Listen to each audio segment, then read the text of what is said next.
এই আমাদের চেংড়া মালগুলো কানে হেডফোন দিয়ে চালা যান, মুরগি ব্যায়াম হচ্ছে কানে হেডফোন।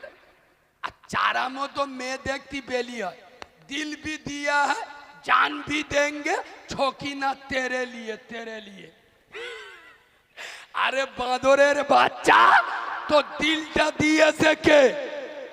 কথা বলে না যে আল্লাহ দিল দেছে, ওই দিলটা যাত্রা না দিয়ে আমেনার লালকে দাও, ইহকাল চমকাবে, পরকালে আল্লাহর দয়ার জান্নাতে জায়গা পাবে। এই দেখো, আমি একটু যুবকদের বক্তা, আমি বুড়োদের বক্তা না। বুড়ো মালগুলো হলো ডেড ফেল মাল। কি জানি বলিছি বলবো? এ বাবু কি জানি বলিছি বলবো? কথা বলে না।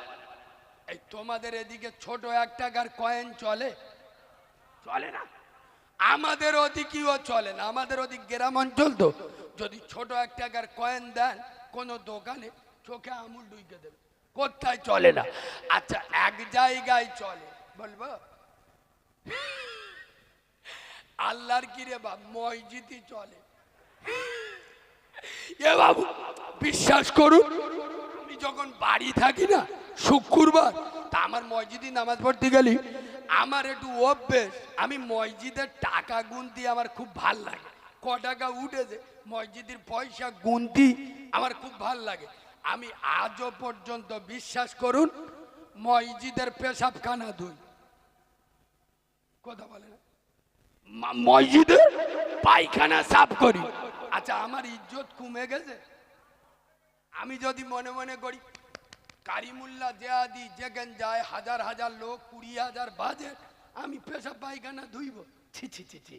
আরে আমি যে পেশাবখানা ধুইছি দুনিয়ার শ্রেষ্ঠ পেশাবখানা, আল্লাহর ঘরের পেশাবখানা। এটা আমার মর্যাদা বেড়েছে না কমেছে? কথা বলে না। শোনে, শুক্রবার পয়সা গনে কখন সবাই চলে গেলি, ইনশাআল্লাহ প্রতি সপ্তাহে দেখবো 8-10টা ওই মাল পড়ে।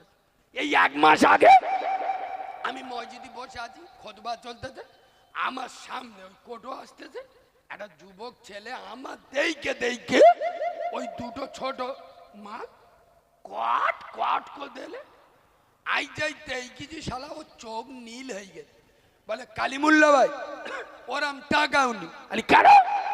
বলে যেটা কোথায় চলে না সেটা মসজিদে চলে। আই বলি কিরাম?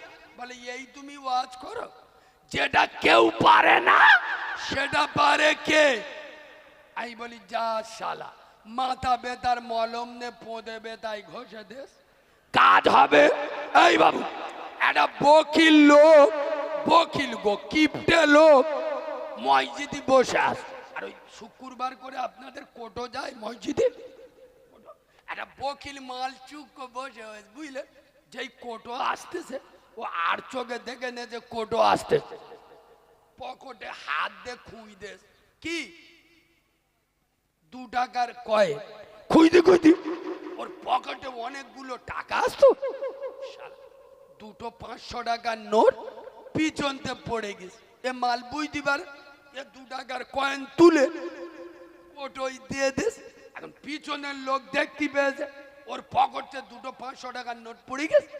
পিছনের লোকটা কি করেছে, 500 টাকার নোট দুটো তুলে ওর হাতে দে বলতেছে ও ভাই উ উ।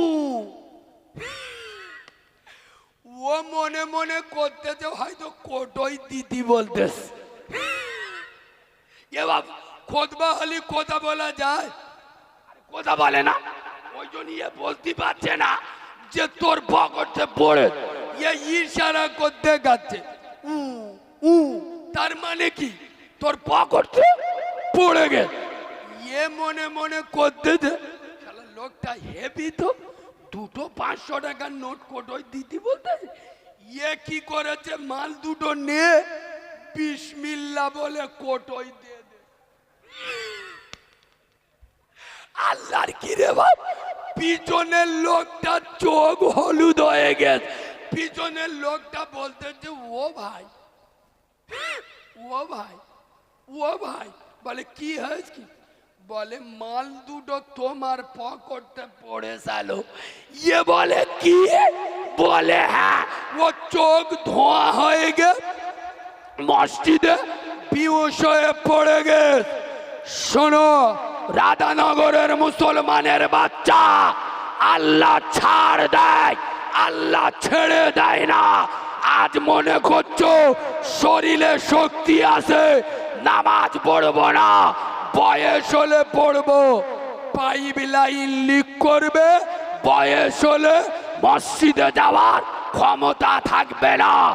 বাংলার বিভিন্ন জায়গায় আমি কারিমুল্লাহ এইরকম যুবক, এইরকম বয়স্ক লোক এসে আমার জড়িয়ে ধরে, বাপ দোয়া করিস। মসজিদে যাব বলে কলিজাটা ফেটে যায়, যেতে পারি না। আমি জিজ্ঞেস করি বাপ কেন মসজিদে যেতে পারো না, কি হয়েছে কি? বলছে বুঝতে পারিনি বাপ। আর না, বলে ভ্যাল কেটে গেছে। মানে কি? পেশাব তবে। আমি মনে মনে করতেছি চাচা তুই মাল জন বয়সে লোকের পোঁদে গাঁটলা বাঁশ দিয়ে ঘুরেছিস, ইয়ং বয়সে লোকে ঝেড়ে খেয়েছিস। তুই যুবক বয়সে আল্লাহকে ভুলেছিলিস, বুড়ো বয়সে আল্লাহ তোকে ভুলে গেছে। অনেক বুড়ো মাল আছে দেখবেন, আমি চ্যালেঞ্জ করে বলে যাচ্ছি, কোনো কাজ নি মসজিদে যায়, মসজিদে আল্লাহু আকবার নিয়ত বেঁধে এসির দিক থেকে ঠান্ডা হাওয়াটা করতে বেরোচ্ছে বলতে। আর এক একটা বয়স্ক লোক আছে আল্লাহু আকবার বলে নিয়ত বেঁধে দেন, পিছনে ছাওয়াল্লা খেলা করতে বুঝলেন, ও কিন্তু নিয়ত বেঁধে দেন পিছনে থেকে চুকো থাক চুকো থাক এক চুপ চুপ। এ হ্যাঁ না না। আর কিছু কিছু বুড়ো মাল এত ডেঞ্জারাস, মসজিদে গিয়ে দেখবেন আলাদা নামাজের পার্টি মসজিদে বিচে রেখে। কত দুলা ভাইয়ের জায়গা কথা বলে না। মসজিদ কারোর বাপের পৈতৃক সম্পত্তি নয়। শুনুন, এই এক মাস আগে সম্ভবত উত্তর চব্বিশ, আমার জায়গাটার নাম খেয়াল নেই, আমার চিঠি দেশ কালিমুল্লা ভাই মসজিদে চেয়ারে নামাজ পড়া যাবে না যাবে না।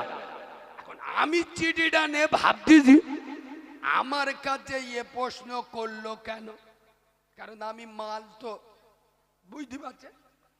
তারপরে আমি ভাবলুম যে দেশে সে ডেঞ্জারাস লোক, কারণ কোন রুগীর কোন ডাক্তার দেখাতে হবে জানে। এর আগে ইউটিউবে চেয়ারের ওয়াজ আমার আছে না নেই, ওই জন্য দেশে তা আমি স্টেজে উঠে স্লিপ দেখে যেই চিঠি লিখেছে চেয়ারে মসজিদে নামাজ পড়া চলবে কি চলবে না, আমি ডাইরেক্ট বলেছি চেয়ারে নামাজ মোটে চলবে না। সে মাল সামনেতে উঠে বলতে কালিমুল্লা ভাই যদি ও অসুস্থ হয়, কথা বুঝতে পারিনি। তার মানে কি ও মনে মনে করতে যে মৌলবি ধরে ফেলিস, কিন্তু আমি যে কি মাল মৌলবীদের সাথে লাগিনি। এবার অদূত ভাই একটা মসজিদের ইমাম এক মাস পরে মাইনে পেয়ে, কমাস এক মাস পরে মাইনে পেয়ে সোনপুর বাজারতে 1 কিলো গরুর গোশত কিনে।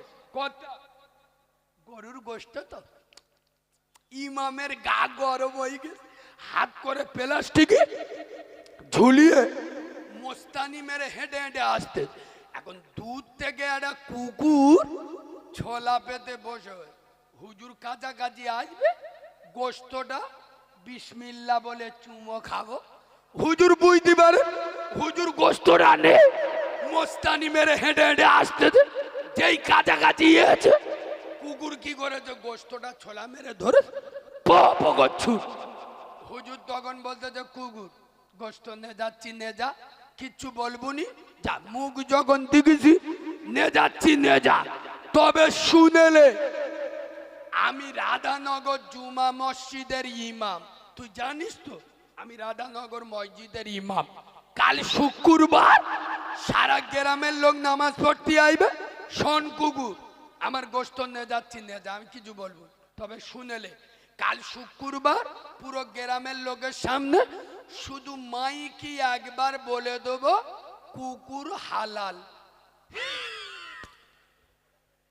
ওয়াজ ধরতে পারো রে, কাল মসজিদের মাইকে একবার বলে দেবো কুকুর হালাল।